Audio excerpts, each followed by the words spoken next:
D'abord, pour saluer toutes les personnes qui nous rejoignent et puis voilà, remercier de votre présence pour cette journée qui est intitulée Les Outre-mer au prisme des inégalités, regard théorique et levier pour l'action. Donc, à travers ce titre, l'idée, c'était de chercher à faire dialoguer différents points de vue sur les questions d'inégalité dans les Outre-mer.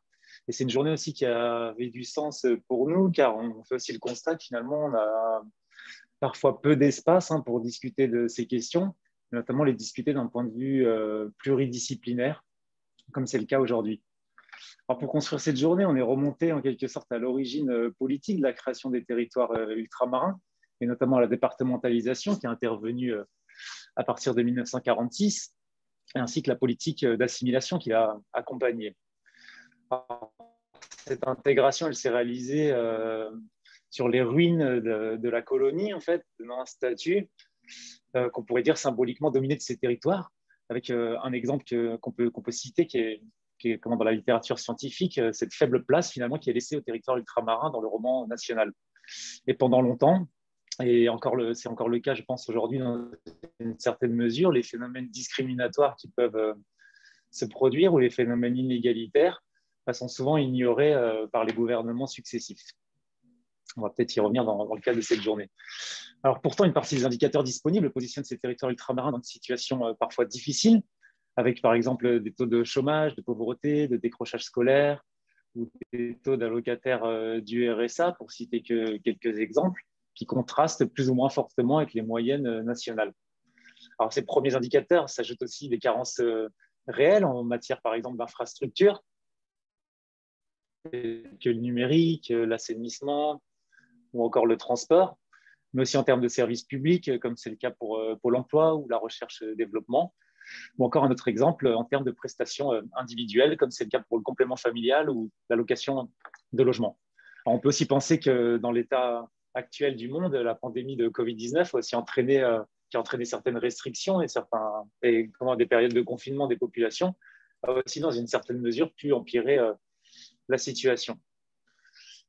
Alors, sans prendre non plus un point de vue misérabiliste, cette journée, elle cherche à donner de l'importance à ces territoires en mettant l'accent sur les inégalités à la fois qui peuvent être vécues vis-à-vis de la France hexagonale, en termes d'accès aux droits, par exemple, de reconnaissance, etc., mais aussi au regard des traitements inégalitaires qui peuvent se produire à l'intérieur même de ces territoires. Alors, loin de nous satisfaire aussi d'un point de vue simplement dénonciateur, qui peut parfois être nécessaire pour lancer le débat, on va chercher d'une part à porter un discours scientifique sur les Outre-mer en général et les inégalités qui sont présentes. Et d'autre part, on veut laisser aussi la place, c'est l'objet aussi de cette journée, de faire dialoguer différents points de vue. On veut laisser une place aussi particulière à des initiatives locales de lutte pour la reconnaissance et la réduction des inégalités sur le territoire martiniquais en particulier, avec des associations qui viendront communiquer. On a retenu 6 grandes thématiques pour cette journée. Elles sont bien entendu pas exhaustives, mais la première, c'est les inégalités linguistiques, avec une réflexion entre guillemets sur la langue de la République, dans des territoires où la population finalement est très souvent plurilingue, avec des réflexions aussi sur l'importance des discriminations linguistiques et peut-être le fait qu'elles soient peu révélées. On aura aussi des communications sur cette thématique.